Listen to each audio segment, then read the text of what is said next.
Bienvenue dans cette nouvelle édition du QG Weekend. Voici les titres de l'actualité. Discours du président gabonais Ali Bongo Ondimba à la tribune de la 72e Assemblée générale des Nations Unies le 21 septembre. Dans son discours, le chef de l'État a réaffirmé sa volonté de protéger l'environnement pour un développement durable et harmonieux. Le président congolais Joseph Kabila, qui lui aussi s'est exprimé à la tribune des Nations Unies ce samedi, a notamment promis la publication prochaine du calendrier électoral en vue de la présidentielle.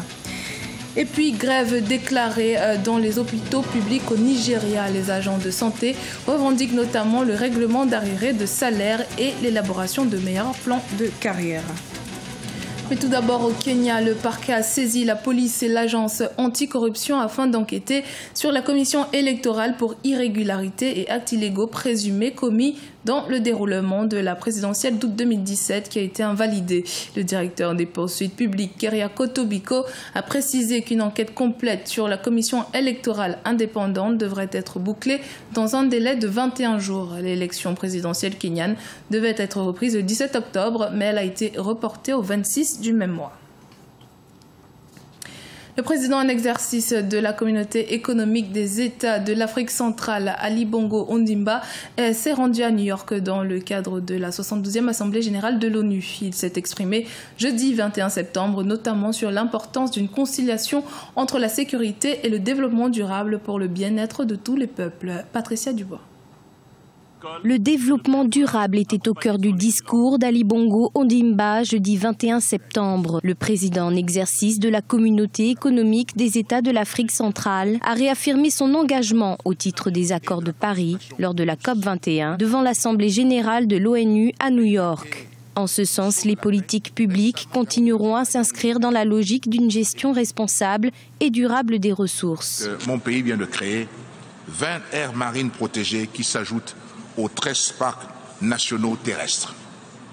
Par ailleurs, j'ai instruit le gouvernement de renforcer la politique de reboisement pour la pérennisation de nos forêts. Pour le président Ali Bongo, le ralentissement de l'activité économique du Gabon a fortement impacté sur l'emploi et notamment sur celui des jeunes. Le gouvernement a ainsi mis en place de nouvelles mesures d'ajustement budgétaire, de développement d'infrastructures et de promotion du secteur privé. J'ai initié un programme pour l'égalité des chances qui doit permettre à tous les Gabonais de partir avec les mêmes moyens sur le chemin de l'accomplissement personnel et collectif. De même que j'ai inscrit l'autonomisation de la femme dans l'agenda gouvernemental. Un programme qui vise à relancer l'économie du pays qui fait face, depuis 2 ans, à des déséquilibres économiques résultant de l'effondrement des prix du pétrole et de la baisse des réserves de change. Le gouvernement prévoit de réduire les dépendances envers les industries extractives en vue d'un Gabon émergent à l'horizon 2025. De son côté, le président de la République démocratique du Congo, Joseph Kabila, qui s'est également exprimé à cette tribune samedi 23 septembre, a affirmé que son pays se dirigeait irrévocablement vers des élections, bien qu'aucune date n'ait encore été fixée. On l'écoute.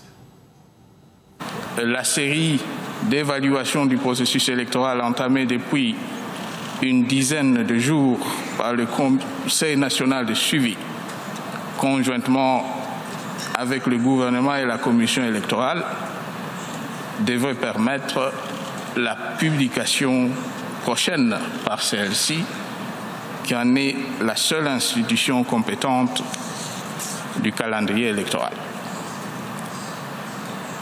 En dépit de ces avancées, le défi en vue de l'organisation des élections dans mon pays demeure énorme, tant au plan logistique, financier, sécuritaire et normatif.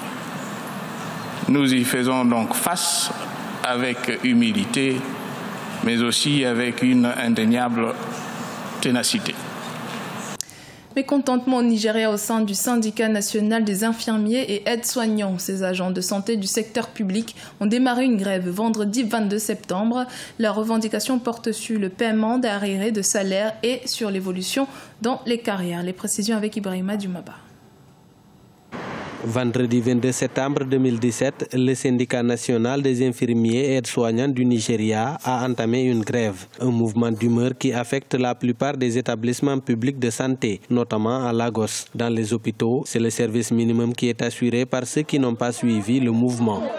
Je travaille dans un service très sensible, les patients sont très dépendants. Je ne me résous pas à les laisser dans leur état, mais je soutiens la lutte syndicale. Être infirmière au Nigeria, c'est très frustrant. Vraiment, on nous a mis dans une impasse. Parmi les revendications des infirmiers et aides-soignants, il y a le paiement d'arriérés de salaire et l'évolution dans les carrières. Les leaders du mouvement syndical dénoncent la négligence réservée à leurs revendications.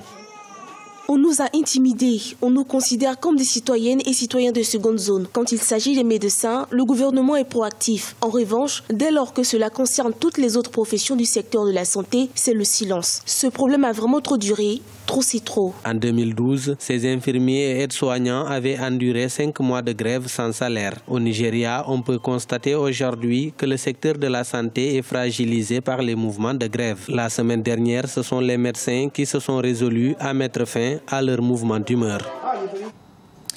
La pièce de théâtre Passe pas l'homme du Congolais Faustin Kewa a été présentée ce vendredi 22 septembre à Brazzaville. Cette pièce est un message pour la jeunesse africaine tentée par l'immigration clandestine, un sujet très actuel sur le continent. Deva Panzo.